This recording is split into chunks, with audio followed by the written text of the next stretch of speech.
کو یاد کرتا. اسی لیے کہا گیا ہے کہ اے مسلمانوں غافل مت رہو, یاد رکھو کہ انسان ہی نہیں بلکہ اگر کوئی جانور ہو یا کوئی بے جان ہو, جمادات ہو, حیوانات ہو, نباتات ہو, اگر وہ شخص اللہ رب العزت کے ذکر سے غافل ہو جاتا ہے, اللہ رب العزت کی یاد سے غافل ہو جاتا ہے, تو اسے اس کی زندگی چھین لی جاتی ہے, درخت سے اس کی ہریالی چھین لی جاتی ہے, پیڑ پودے سے اس کی زندگی کو ختم کر دیا جاتا ہے. جسے پاک میں آتا ہے کہ درخت کی زندگی اس کی ہریالی, کہ درخت ہرا بھرا رہتا ہے. وہ کیوں ہرا بھرا رہتا ہے جانتے ہیں؟ وہ کیوں ہرا بھرا رہتا ہے؟ حدیث پاک میں ہے کہ جب تک درخت اللہ کا ذکر کرتا رہتا ہے تب تک درخت ہرا بھرا رہتا ہے, تب تک درخت ہرا بھرا رہتا ہے.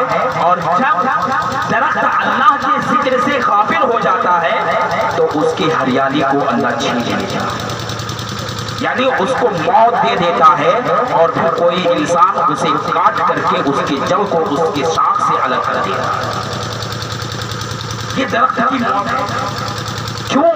اس لیے کہ وہ اللہ کے ذکر سے غافل ہے. اور جانتے ہیں پرندوں کا ذکر بھی اللہ اللہ اللہ اللہ کی صدا ہے. پرندوں کا بھی ذکر اللہ کی صدا ہے. پرندے جب اللہ کے ذکر سے غافل ہوتے ہیں تو اسے قید کی سزا دیتی ہے, اسے شکاری شکار کر لے جاتے ہیں. حضرت جنید بغدادی رضی اللہ تعالیٰ عنہ کے پاس آپ کا ایک مرید ایک پرندہ تحفہ میں لے کر کے آیا, اور آپ کو اس نے تحفہ میں پیش کیا. حضرت جنید بغدادی رضی اللہ تعالیٰ عنہ اس پرندے کو لے کر کے پنجرے میں قید کر دیتے ہیں, اور وہ پرندہ دیکھتا ہے کہ جنید بغدادی اپنے دوست سے مل رہے ہیں, ان کے ساتھ بیٹھ کر کے کھانا کھا رہے ہیں, ان سے گفتگو کر رہے ہیں. تو اللہ والے جانوروں کی آواز کو سمجھتے ہیں, جانوروں کی بھی گفتگو کو سمجھتے ہیں.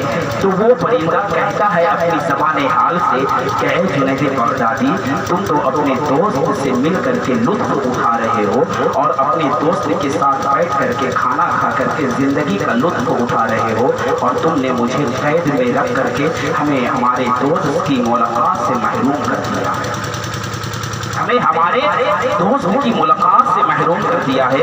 جنید بغدادی جو ہی اس پرندے کی آواز کو سنتے ہیں تو پنجرا کھول کر کے اس پرندے کو آزاد کر دیتے ہیں, پنجرا کھول کر کے اس پرندے کو آزاد کر دیتے ہیں. اور اس کے بعد جو ہی وہ پرندہ آزاد ہوتا ہے اللہ کی حمد و ثنا بیان کرتے ہیں, اللہ کی حمد و ثنا بیان کرنے لگتا ہے. اس کے بعد جاتے جاتے وہ پرندہ جنید بغدادی سے کہتا ہے کہ حضور آپ کو معلوم ہے کہ مجھے قید کیوں کر لیا گیا تھا؟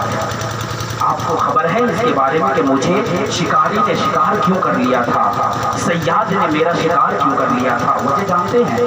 بولا کہ بتاؤ کیا معاملہ ہے.